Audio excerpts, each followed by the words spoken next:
शंभू महादेवाची कृपा काय असते ते सांगतो. गेले 70 ते 80 वर्षात कधीच शिखर शिंगणापूरच्या यात्रेमध्ये पाऊस झाला नव्हता. जो आज भयानकरित्या पाऊस झाला. मागं बघताय कशी कशी आमची कावड वर आली डायरेक्ट महादेवाने कृपा केली की डायरेक्ट पाऊस चालू झाला. आम्ही अडकलो नाही. मागं बघा माझ्या ही शिखर शिंगणापूर आहे, ही आमची कावड आहे. आता म्हणलं रात्रभर पावसाचं सगळ्याची दमछाकच होऊन जाईल. देवालाच काळजी आहे. वर बघा क्लिअर झालंय सगळं, झोपायला काय अडचण नाही. महादेवालाच काळजी. शिव पार्वती हर हर महादेव. सकाळी सकाळी कावडी शेजारी झोपलो होतो म्हणून काय आवरून बिवरून पाणी घालून मग बसलो.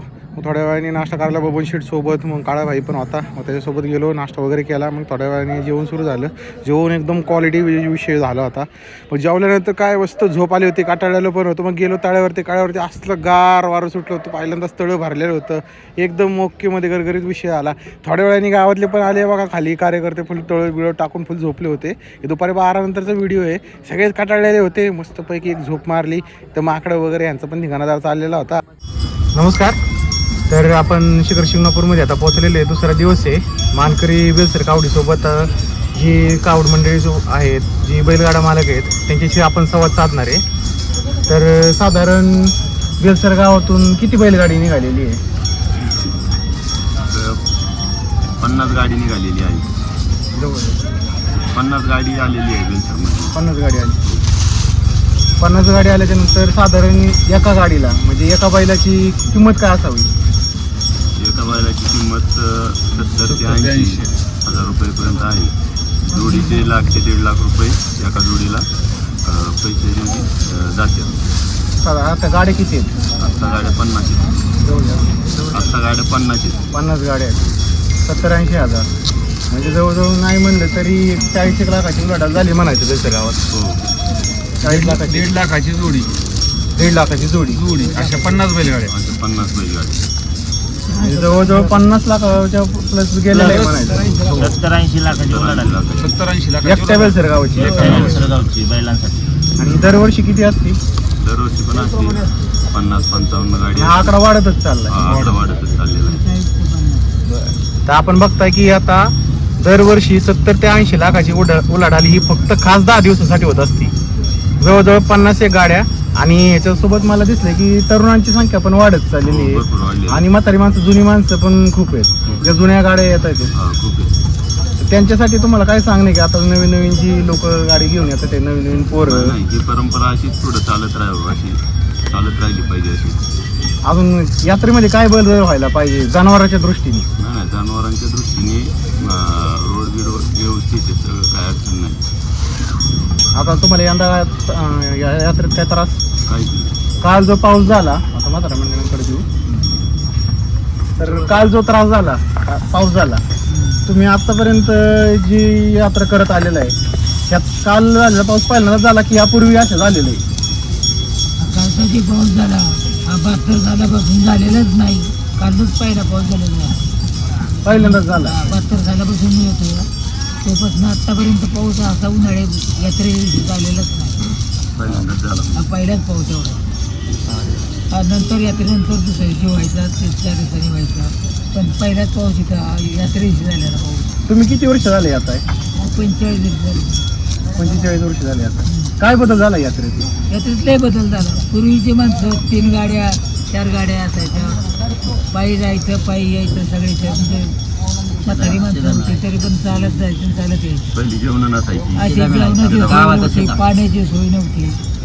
सगळं हाताने बनवायचं, खायचं आणि पुढे यायचं. गावचा शिदा मिळायचा. आता काय वाटतं की जो बदल झालेला आहे त्यामध्ये काय गोष्टी ज्या घातक आहेत यात्रेसाठी? त्यात जे आहेत ना, जे पोरं जे उन्हाळपणा जे करतात त्याच्यात गाड्या पळवणं, कुठं काय करणं, ह्याच्यात फक्त सुधारणा केली पाहिजे. सुधारणा झाली पाहिजे. प्रत्येकाने आपल्या बैल जपून नेणं, जपून आणणे. तेवढं 1-1.5 लाखाची बैल घ्यायची आणि पळवण्यासाठी बैलाचं नुकसान होतं. त्यात घरदार बुडकायचं, त्याच्यातनं फायदा काहीच होत नाही ना. बरोबर. ही बाकीचं महत्त्वाचं म्हणजे बैलांची पळव नाही झाली पाहिजे. जशी परंपरा वाढत चालली, माणसं वाढत चालली, तशा गाड्या वाढत चालल्या.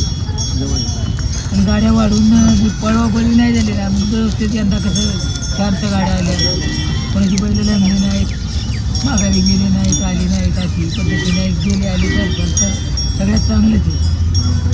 5 गाड्या 89, 84, 85 हिशोबात 30-25 गाड्या यायला लागल्या. आणि 85च्या नंतर 90, 2001 पासून 40, 45, 50 गाडीवर तीर्थगावची यात्रा सुरू झाली. मग गाड्या कशा ठरायच्या नक्की पहिल्या गाड्यांचा मिळाव व्हायचा.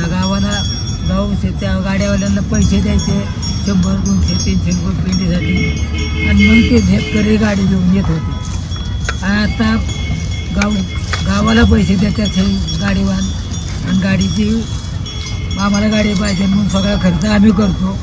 आणि तो खर्च करून आता प्रत्येकजण उत्सुक हे खर्च करण्यासाठी अन्नदान करण्यासाठी आताची पिढी मजबूत झालेली.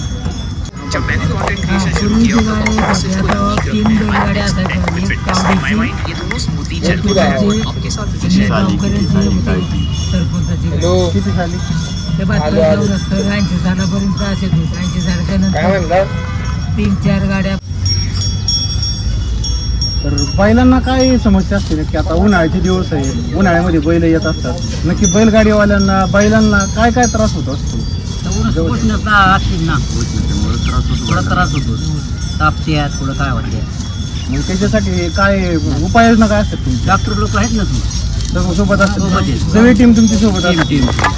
आणि कुठं काय बैलाला काय मध्ये आधी काय झालं गाडी वगैरे काय तर त्याला काय तुमचं दुसरं काय ते आहे ना. हे होते बेलसर कावडीचे बैलगाडा मालक व कावडचे वगैरे मित्रमंडळ. यांच्याशी आपण संवाद साधला. बैलगाड्यांसोबत येणारे बदल, पिढ्यानपिढ्या जे चालत आले परंपरा, त्याच्यामध्ये नवीन पिढी आल्याच्या नंतरचे जे उपाययोजना, ज्या सोयीसुविधा वाढत गेलेल्या आहेत, त्यातून जे चांगल्या वाईट गोष्टी घडत गेलेल्या आहेत, ज्या परंपरेसाठी घातक की त्याच्यावरती आपण चर्चा केली. जवळजवळ 50 ते 60 लाख रुपयांच्या वर उलाढाल ही दरवर्षी होत असते. आणि दरवर्षी गाड्यांचंही प्रमाण वाढत चाललं आहे आणि बैलांचंही प्रमाण वाढत चाललेलं आहे. यात्राही मोठं होत चाललेली आहे. ह्या दृष्टीने गावसुद्धा स्वतःला डेव्हलप करतंय, लोकसुद्धा स्वतःला डेव्हलप करता येते. एकमेकांना सामंजस्याने घेऊन, एकमेकांसोबत चालून एकमेकांचा विचार करता येते. काही ठिकाणी होत आहे, एवढं मोठा उत्सव आहे, एवढी मोठी यात्रा आहे, काही गोष्टी होत असतात, चुकत असतात, पण माणसं शिकता येते. तर एवढे असे बेलसर ग्रामस्थ सगळ्यांना तुम्हाला शुभेच्छा पुढच्या यात्रेसाठी. आता किती दिवसांनी तुम्ही गावात पोहोचणार आहे? 4 दिवसांनी गावामध्ये पोहोचणार. आता कोणता मार्ग आहे तुमचा?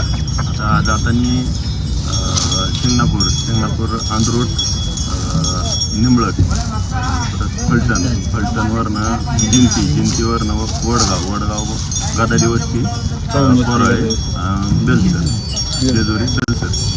यात्रा कधी आहे तुमची? 7-8 तारखेला यात्रा आहे. 7-8 तारखेला यात्रा आहे. 25 यात्रा असते. आता तुम्हाला सगळ्यांना यात्रेसाठी शुभेच्छा आणि पुढे मार्गासाठी शुभेच्छा. बोला शिवशंभो हर हर महादेव. मग दिवसभर असं मस्तपैकी ब्लॉग वगैरे बघून संध्याकाळी ऋषी भाऊ सोबत बसलो होतो जेवायला.